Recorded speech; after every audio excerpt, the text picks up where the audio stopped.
Hi, I'm Kim McDowell here, and I'm here to talk to you about my proposal for creating games in the library for teaching information science skills. My focus is going to be at the University of South Carolina. The location is at the Thomas Cooper Library.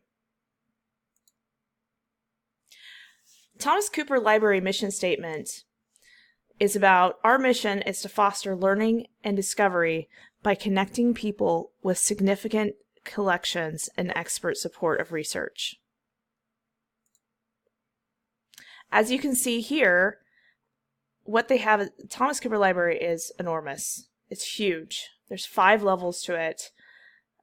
And for me, I believe that I've created enough programs that is going to help not only orientate students to this library, but also teach them very important information science skills.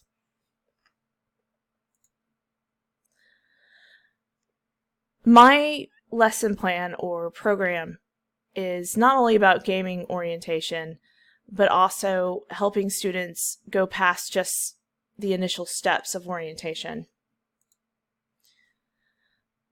I have 3 learning objectives, or as you can say, goals in mind. One is one of my first information science game is to orientate students to the library. This will happen by breaking students up into a group, having a really fun charged activity where students have to name off what they know is at the library, what they think they know at the library, and at the end of that, following that up with what is actually at the library.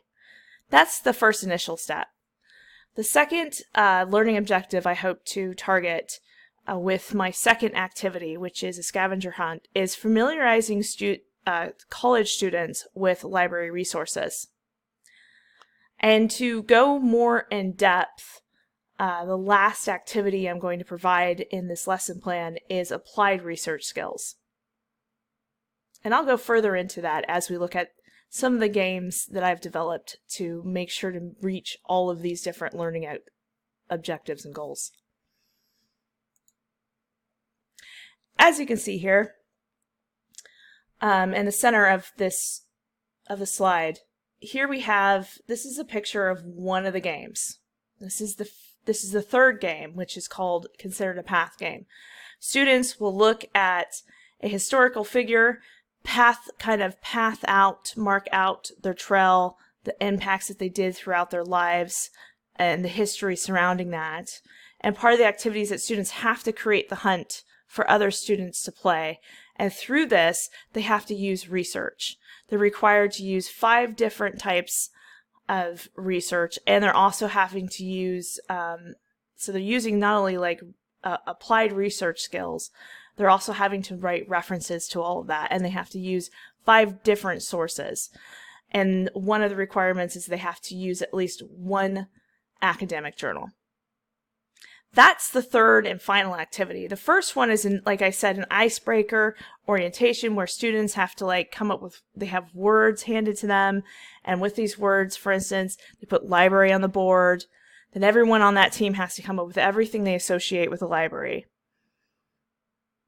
Bonus points can be earned through providing responses to different things like, well, what time is the library open? So that's the first one. The scavenger hunt is a breakdown of using the different, not just finding things in the library, but using all the different technologies, such as scanning, such as printing from their phone, and so forth. So they're more aware of not only where things are located in the library, but how to use library technology. In order to get the word out about this and really engage the community, marketing and assessment is going to be essential to making this actually successful. My marketing strategy is going to be focusing on using social media. It's free. It's really popular with especially the younger generation, and it's easy to use, and I'm very familiar with how to use it. I just want to here's an example of one of the marketing flyers I can make. I can also use this and retrofit it So it introduces the information. I can retrofit this to use this on social media, so that way when we're using any kind of marketing strategy, that we stick to like kind of the same pattern and feel, so it all is cohesive.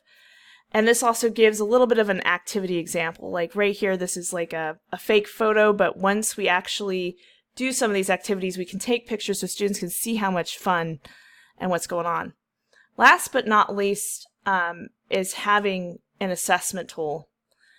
The key insights from an assessment tool is that this way we can assess, were the learning objectives met? Did the students achieve what we sought out for them to do? Also, and part of that is questioning, did they use the services of the library?